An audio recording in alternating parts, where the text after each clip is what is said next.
This is Dr. Antonio Webb. I'm an orthopedic surgeon out in Texas, and you're watching asCEDbyme.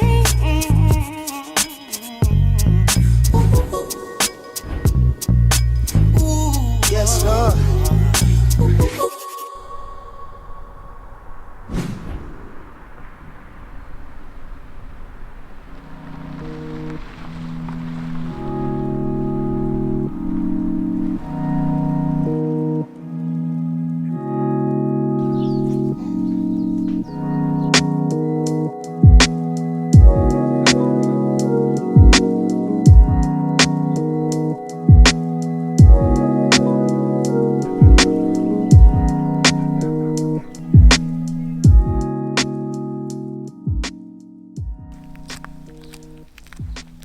I feel like this place has made me who I am, and some way, somehow, I have to give back.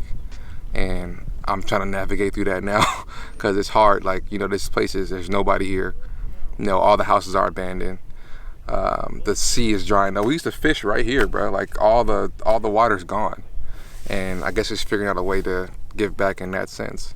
That's something that I know you're about, you know what I'm saying? Sometimes it's not always about what someone looks like or what culture they're from or what background they're from. It's kind of about their character and their heart, you know what I'm saying? Bombay really molds that into a person. You have to really be at peace with yourself to live in Bombay.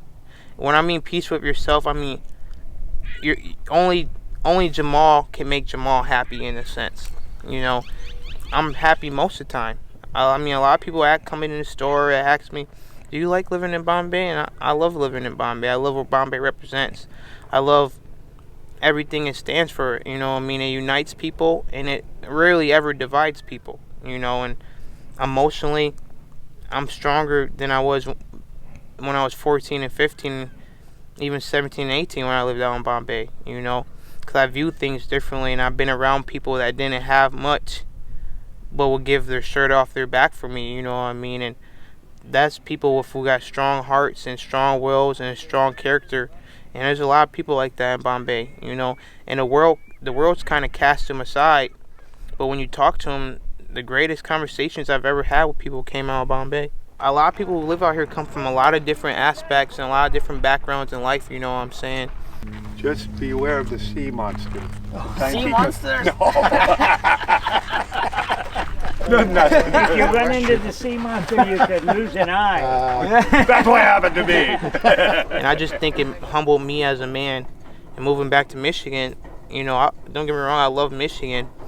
But it's just, I feel so free out here in Bombay. And I feel like as a person, I can look at people and talk to people with that same freedom. Which means no judgment, no bias, nothing. You know what I mean? And I feel like a lot of people don't have that. I honestly feel the same way, bro. Like, I feel like Bombay made me who I am. Growing up in LA, like, you knew me, I had a lot of problems where I couldn't communicate with people. And I was really sheltered, didn't really want to talk. Like, just like my dad, my dad doesn't want to talk. My dad doesn't want to be on camera. And living out here with him for all those years, I kind of gained those same tendencies that he had. And, being married and having a daughter, I have to break those tendencies of what I've learned here. What I was going through at a young age, I needed to find myself at 14. And I did that, and it's ultimately made me who I am today. But everywhere you go, there's good and bad that you learn. And if you can navigate through those things and understand who you are and to pull the good things out of those experiences and the places you've been, that's the ticket. Like, that's the golden ticket, is to kind of dig those things out. And being in the hood, being in Bombay in the desert in the middle of nowhere has made me the man I am today.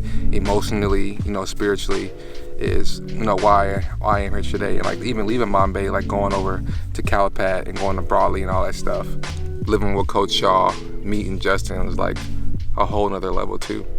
Like, meeting different people and seeing their journeys and seeing their marriages and stuff like that just completely changed my life. We're in the middle of a desert. We're right next to the Mexican border. We're an hour and 45 minutes east of San Diego. Our league was in San Diego.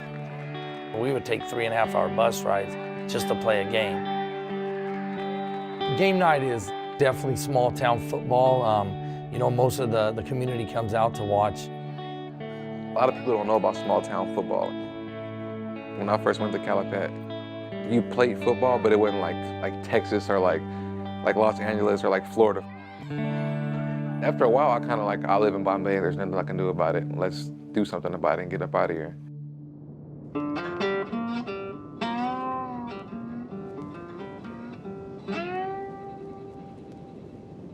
I was the head coach, and he showed up as a sophomore. He's a little skinny guy.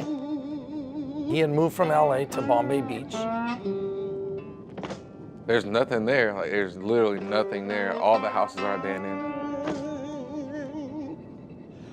There's a sea there, but the sea's polluted. Dead fish, there's dead shells. At the beginning of the water, it's like bubbles and like fungus and all kind of stuff in the water.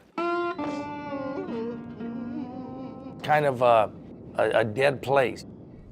He arrived at our school because that school buses the students in from Bombay Beach. It's roughly 30 miles from Calipatria. On a bus, it was like an hour, 2 hours, something like that. It was one straight road, no AC on the bus.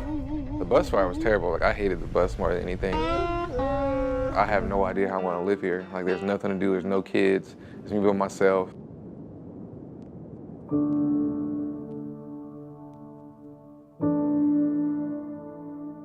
That's when I started working out all the time. I always ran, always lifted, always ran on the beach. There were some hills I would always run on. My dad, he got me some weights from like somebody down the street. He got me like some old weights that I used. I think when I got isolated, that's when it really hit me like I had to do something or I'm gonna be stuck. Everybody wants to win, but if you need to win, you're gonna get it done, and he needed to prosper. That was his way out. As I'm working out, I like to talk to myself. As I'm running, I'm looking around, seeing where I'm at, and it gave me nothing but more motivation to keep going. My junior year, I want to play, but I want to do something with football to change my life. And that's when it got really serious. I just knew, there were times where I could give him that look, and he's like, I got you, coach, and then here we go. He needed to score touchdowns, and when we were playing a team that passed a lot, I needed him to play defensive back. First time I actually met Cedric, it goes back to the first time I saw him play. I saw him running all over the field, jumping over people, just making plays everywhere. I understood, being from Calipat, first of all, our area in general, it's not heavily recruited. Cedric was just one of those other kids that had the ability, that didn't have the beans, didn't have someone, hey, how's it getting out there? He really wasn't even on the map until Justin just, took the bull by the horns and just helped. At the end of the day, we were just hoping someone would say, we like you enough to offer you a scholarship.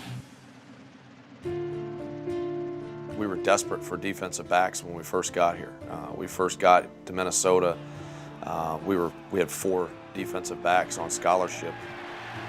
I had sent Coach Salvel film when he got hired, which I sent as many people as possible at the time to try to open up some more doors.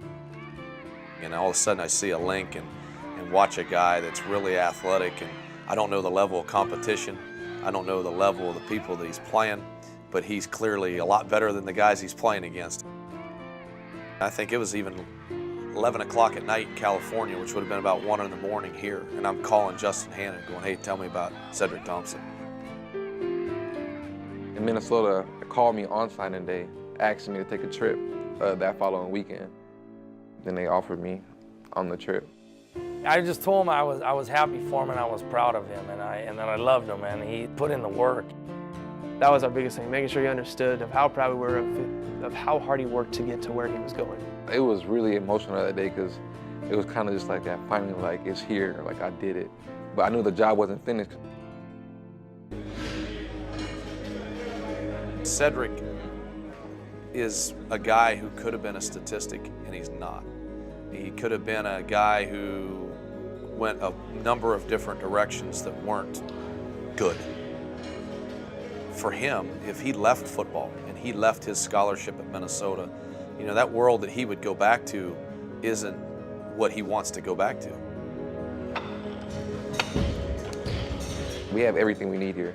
So I don't think anybody has an excuse for not working hard or complaining about anything.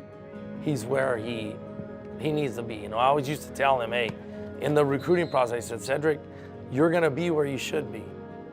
And I think that Coach Shaw could definitely say he could put Cedric Thompson on his win-loss record as a win. I want to go to the NFL.